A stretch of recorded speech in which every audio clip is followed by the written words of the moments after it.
Welcome back to Beyond Belief, the channel where we explore the mysterious and unexplained corners of our world. Today we journey through South Carolina's most chilling locations. Number 10, Hell's Gate. Oakwood Cemetery, better known as Hell's Gate Cemetery, is a notorious cemetery in Spartanburg, South Carolina, with a chilling history that extends far beyond typical ghost stories. Founded in the late 1800s, Oakwood Cemetery is Spartanburg's oldest graveyard. On the surface, it appears to be a serene resting place for many of the area's deceased residents. However, as you venture toward the back of the cemetery, the atmosphere changes dramatically, earning it the ominous nickname Hell's Gate. In the older section of the cemetery, visitors frequently report paranormal phenomena such as apparitions, disembodied screams, and mysterious orbs of light. Many also experience technical malfunctions with their cell phones, sudden feelings of illness, or an overwhelming sense of dread. These eerie occurrences can be attributed to two significant historical factors. Firstly, Hell's Gate served as a potter's field over a century ago. This section of the cemetery was designated for the burial of prisoners, wards of the state, and individuals who were too poor to afford a proper burial. The anonymity and neglect of these graves contribute to the unsettling atmosphere. Secondly, in 1914, the city of Spartanburg exhumed over 100 graves from another part of town and relocated them to Oakwood Cemetery to make way for development. This massive disturbance likely caused unrest among the relocated spirits, adding to the cemetery's haunted reputation. Despite these chilling historical factors, the most horrifying event in the cemetery's recent history occurred just 5 years ago. For decades, Hell's Gate has been rumored to be a site for satanic rituals. In 2012, these rumors were horrifyingly confirmed when the cemetery caretaker discovered a disturbed grave. The concrete vault had been broken into, and the casket was pried open. The vandals, believed to be Satanists, had removed the head of the corpse and nothing else. Shockingly, the severed head was returned to the cemetery a month later, discarded like trash. While the paranormal activity at Hell's Gate is spine-tingling, it pales in comparison to the real-life atrocity of grave desecration. The combination of ghostly sightings, inexplicable cold spots, and otherworldly screams with the brutal act of decapitation creates an atmosphere of pure terror. Number 9, the Hermitage in Alice. Constructed in 1849, the Hermitage in Murrells Inlet was originally the summer home of rice planter and Methodist minister James Lynch Bellin. Bellin, who had no children, gave the property to his nephew, Dr. Allard Bellin Flagg II, at least a decade before his own death in 1859. Dr. Flagg also managed Wachesaw Plantation and practiced medicine. Nearby Bellin Memorial United Methodist Church is named for Pastor Bellin and was built on another of his properties, Cedar Hill, which he bequeathed to the South Carolina Conference of the United Methodist Church. Dr. Flagg's parents had 9 children, including the youngest and only daughter to survive infancy, Alice Bellin Flagg. Alice is the subject of fervent lore, and it is said that her ghost haunts the Hermitage today, where she is sometimes called the Lady in White. However, Alice lived most of her short life in Charleston and could never have resided at the Hermitage since it was not completed until after her death in January 1849. The Legend of Alice. The story of Alice Flagg can be described as a historical legend, or a folktale laced with historical facts. Alice Bellin Flagg was the sister of Dr. Allard Bellin Flagg, who acted as a father figure following the death of their father, Ebenezer, in 1838. According to the legend, when Alice was a young woman of 15 or 16, she fell in love with a man whom her brother considered beneath the family's social status. The story goes on to say that in an effort to keep the two apart, Alice was sent away to boarding school in Charleston. However, at the time it was common for young women to receive educations away from home, so separation may or may not have been the impetus for this departure. While at school, Alice began to exhibit symptoms of a disease known as country fever. The disease most likely was malaria, a common affliction for people exposed to the relentless mosquitoes found on boggy rice plantations. As her brother was a doctor, he came to Charleston to bring her back to the Hermitage and provide her with medical care. The story claims that Alice slipped into a comatose state at some point, either during the ride back to Murrells Inlet or shortly thereafter. While caring for his gravely ill sister, Dr. Flagg noticed a ring tied around her neck, apparently from her forbidden bow. He removed the ring from her neck and tossed it into the creek. When Alice awoke, she clutched at her neck only to discover that her cherished ring was gone. Sadly, Alice soon succumbed to the disease and died at the Hermitage. The story claims that her spirit haunts the home and its grounds, looking for the ring. Variations of the story also place the spirit of Alice at All Saints Episcopal Church, where many of her family members are interred. A marker bearing the single name Alice attracts people who say that circling the marker backward 13 times and then lying on top of it will surely invite a visit from Alice's ghost. Others drop coins and rings upon the marker, However, records from All Saints indicate that no one is buried in that spot and that the marker is strictly commemorative. Many believe the marker honors another Flagg family member who shared Alice's first name and who was swept out to sea in a devastating hurricane of 1893. Alice Flagg of the legend is actually interred at Bellin Memorial United Methodist Church, then called Cedar Hill, along with her uncle and the church's namesake, the Reverend James Bellin, according to church records. Her burial spot is unmarked. Origins of the ghost story. Alice's ghost story can be traced to the 1940s. According to the book, Shared Traditions, Southern History and Folk Culture by Charles W. Joyner, writer and folklorist Genevieve Wilcox Chandler, who lived in the Hermitage as a child, published accounts of stories and legends from the Waccamaw Neck in the 1941 Federal Writers Project State Guide series. The story of Alice is not mentioned in the volume. Chandler herself claims that the ghost tale was made up by her brother, Alston Moore Wilcox, to frighten their out-of-town cousins upon their visits to the Hermitage. The story first appears in print in 1946 when Julian Stevenson Bollock, who learned it from the Wilcox family, mentions it in his book, Waccamaw Plantations. From that point, the story has grown and adapted through the years, becoming a beloved and eerie part of the local folklore. Number 8, Babcock Asylum. Located on Bull Street in Columbia, South Carolina, the Babcock Asylum was built in 1827. Over the next 175 years, thousands of patients would enter the asylum, which was later renamed the South Carolina State Hospital. Surprisingly, in the beginning, patients from all walks of life were drawn to the new facility, which boasted central heat, a luxury for the era, and even a rooftop garden. Patients in those early days were responsible for paying for their stay at the facility and, according to a historical perspective posted by the South Carolina Department of Mental Health, the fees were somewhat based on the patient's ability to pay. It didn't take long for overcrowding to become a huge issue at the state's asylum. Additions were constructed to expand the already large complex. New auxiliary buildings provided essential services for caring for the patients, and yet the conditions began and continued to deteriorate. In recent times, the Babcock building of the former South Carolina State Hospital has garnered quite the reputation for being haunted by the souls that lived and died within these walls. What began as an upstanding place to seek quality mental health treatment soon became little more than a shelter for the mentally ill. An 1870 report remarked on the dark and dank conditions within the facility, which was also poorly ventilated. Eventually, patients that were wealthy enough to pay their own way stopped relying on the facility for the careful rehabilitation of their mentally ill family members. This coincided with the state assuming responsibility for funding the entire facility, which, in turn, resulted in cutting costs of care and quality of life. By 1900, a little more than 1,000 patients were admitted to the asylum each year, and approximately 30% of the asylum's population died each year. The report mentioned above attributes the deaths, in part, to inadequate care and supervision. With so many lives passing into the facility and never leaving, the former insane asylum's main building is said to be among the most haunted in the state, possibly the entire Southeast. Patients were housed in the Babcock building until around 1991. By then, the original main facade had grown to an epic size with scores of multi-level wings added onto the original structure. In January 2020, a local media outlet reported the structure was purchased by a Virginia firm that plans a renovation and restoration of the building and a conversion from insane asylum to an apartment building with 208 units. The hauntings at Babcock Asylum are legendary. Many believe that the souls of those who suffered and died within its walls remain trapped. Paranormal reports include unexplained sounds, eerie apparitions, and sudden cold spots. The history of neglect and mistreatment has seemingly left an indelible mark on the building, making it a prime spot for ghost hunters and those interested in the macabre history of mental health care. Today, the Babcock building stands as a testament to a bygone era, its haunting presence a stark reminder of the lives that were once confined within its walls. As it undergoes transformation, one can only wonder if the spirits of the past will find peace, or if they will continue to haunt the halls of the old asylum. If you're enjoying this haunted tour, be sure to hit the like button and subscribe. It helps so much. We've got more haunted tales ahead and you won't want to miss a single one. If you have a state you'd like us to cover, drop it in the comments section below. Number 7, Seven Devils Bridge. In the late 1800s, a dark chapter of South Carolina's history unfolded on a bridge near Woodruff. 7 slaves, who had attempted to escape their harsh lives, were caught by a mob just a mile or two from the bridge. They were dragged back, beaten, humiliated, tortured, and finally hung from the bridge. Their bodies were left hanging as a grim warning to others who might consider fleeing. This brutal act has left a lasting mark on the bridge, now known as Seven Devils Bridge. The Seven Devils Bridge is located near the Price House at 1200 Oakview Road in Woodruff.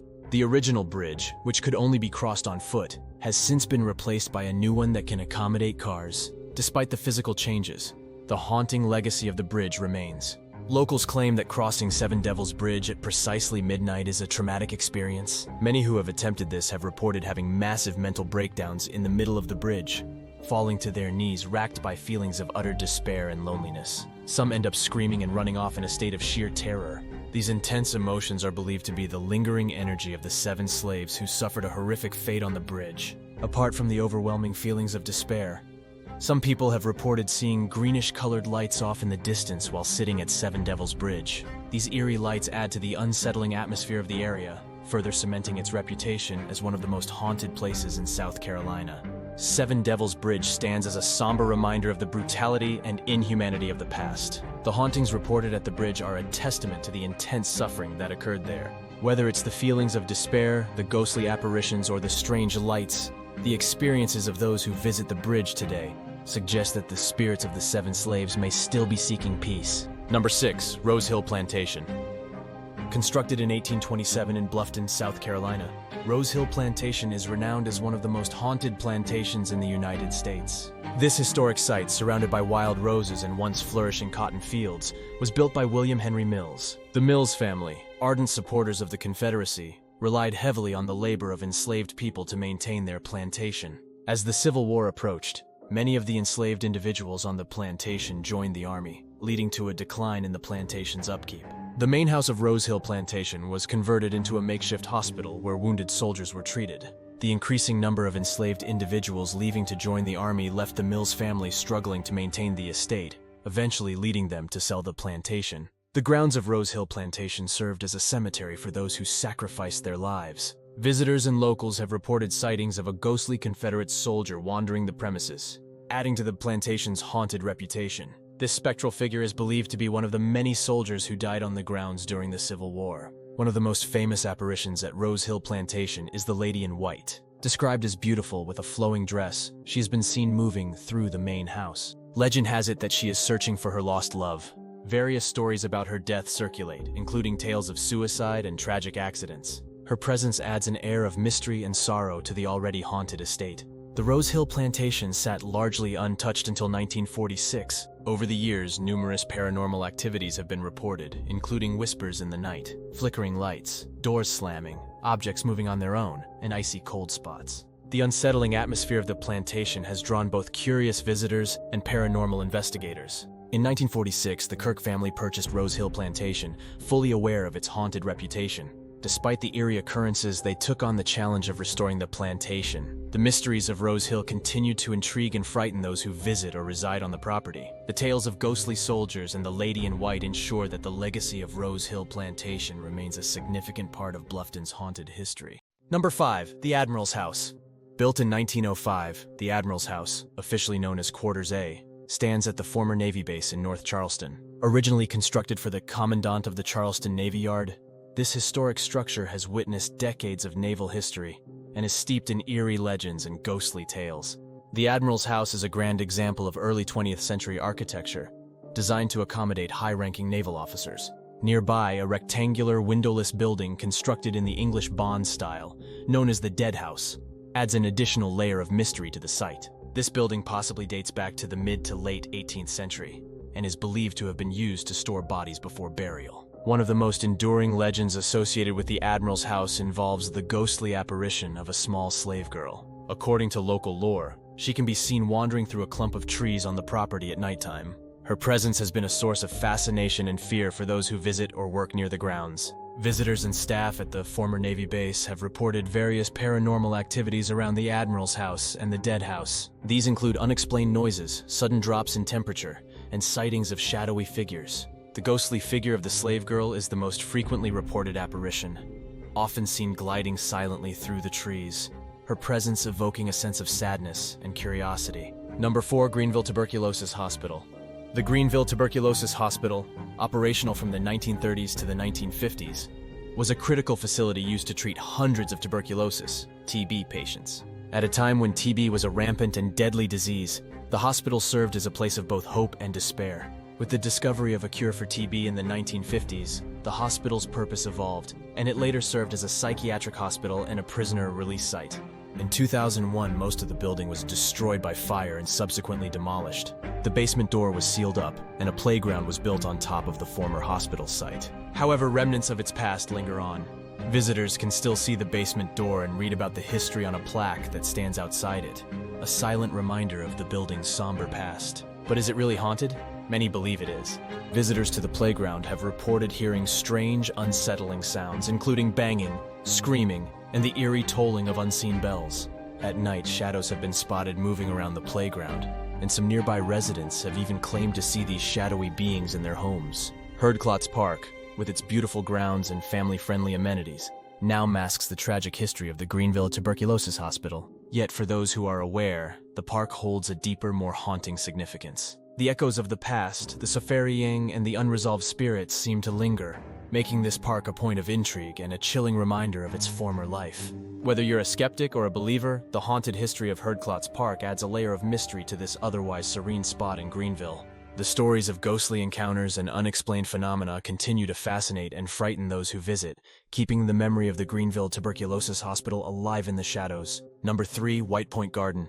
Founded in 1670 as Charlestown, Charleston, South Carolina has grown exponentially over the centuries to become a favorite destination for visitors and a city of choice for many Americans dreaming of relocating to a beautiful place. But Charleston has a dirty little secret that's often overlooked. A legendary haunted park in South Carolina is hiding there in plain sight. Times were very different during the colonial period and just beyond in Charlestown. Now, one of the prettiest and most well-known green spaces in downtown Charleston, White Point Garden, offers shady paths covered in canopies of Spanish moss-draped old oak trees. Many of the monuments in the park are dedicated to battles fought both at home and abroad. One such monument honors the 2nd South Carolina Regiment, Army of the Revolution, dated June 17, 1775. However, there's one unassuming monument that sticks out like a sore thumb. It marks the sinister history of this perfectly peaceful place along Charleston's Battery. This monument is dedicated to the pirates Stede Bonnet. The monument stands in the northeast corner, possibly the least traveled corner of the park. It commemorates Bonnet and 29 of his men, 30 pirates in all, who were hanged in this very park, their bodies buried in the marsh beyond the low water mark right next to this park. If this was Charlestown's hanging ground, then Stede Bonnet and his crew weren't the only ones hanged here.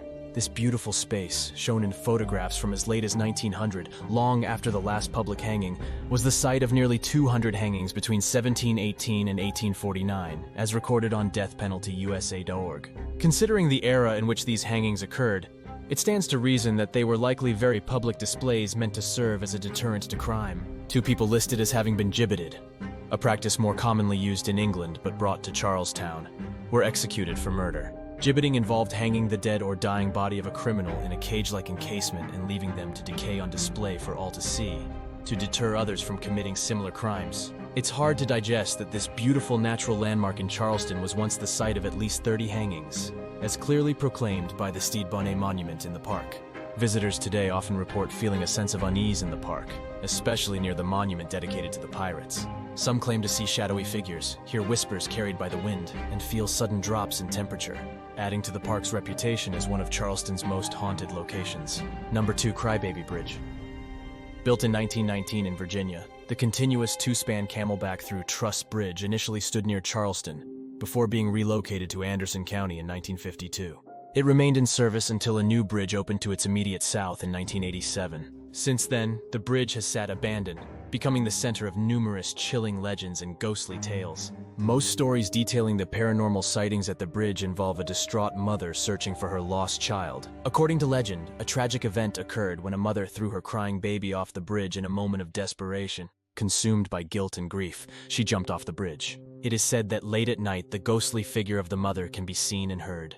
Witnesses report hearing her whispering to her baby not to cry, or weeping that she ended her child. Some also claim to hear the faint sounds of a crying baby echoing through the stillness of the night. Another haunting legend about the bridge involves a gentleman who fell to his death during its construction. Some stories suggest this happened during the bridge's initial construction in Virginia, while others claim it occurred when the bridge was being rebuilt in Anderson County. Regardless of the exact location, the ghostly figure of this man is said to wander the bridge, reliving the moment of his tragic fall. Visitors have reported seeing a shadowy figure and feeling an eerie presence as they walk across the old structure. Since its abandonment, the bridge has become a hotspot for paranormal enthusiasts and thrill seekers. Those brave enough to visit the site at night often experience unexplained phenomena. Reports include ghostly whispers soft, mournful whispers that seem to come from nowhere, often attributed to the grieving mother. Crying sounds, the faint heart-wrenching cries of a baby, heard particularly on quiet moonlit nights. Apparitions, the ghostly figure of the mother or the gentleman, appearing and disappearing without warning. As well as cold spots and unexplained movement, the haunted Camelback Bridge of Anderson County stands as a chilling reminder of its tragic past. Number 1. Presbyterian Church Cemetery. In the serene and picturesque Edisto Presbyterian Church Cemetery lies a story of deep tragedy and a haunting legend that has captivated many. The story centers around a little girl named Julia Laguerre, whose tragic fate turned her into one of South Carolina's most famous ghosts. In the 1800s, medicine was still in its infancy, and illnesses that are easily treatable today were often fatal. Julia Laguerre, a young girl from a prominent family, fell severely ill. Despite the efforts of doctors, they were unable to save her. Devastated, her family mourned her passing and placed her body in the family's mausoleum. The community was deeply touched by the loss, and many reported hearing her wails. Her family, engulfed in grief, dismissed these sounds as figments of their imaginations, unable to face the possibility that their child might still be alive. 15 years later, another family member passed away, necessitating the opening of the mausoleum to enter the new body. To their horror, Julia's remains were found near the door of the crypt. It became chillingly clear that Julia had been buried alive. Her heart and respiratory rates had dropped so low that they were undetectable, leading doctors to mistakenly declare her dead.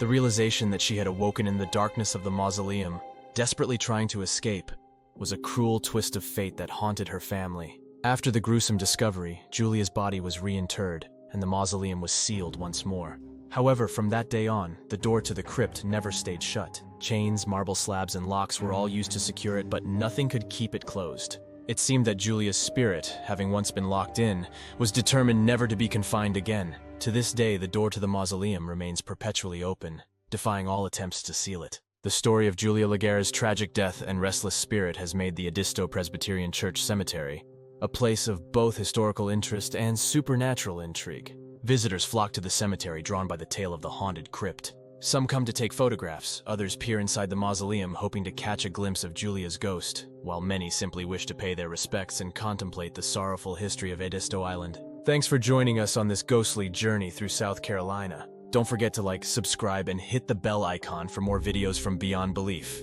It helps out a lot. Thank you to all of our subscribers. Until next time, guys, keep exploring the unexplained.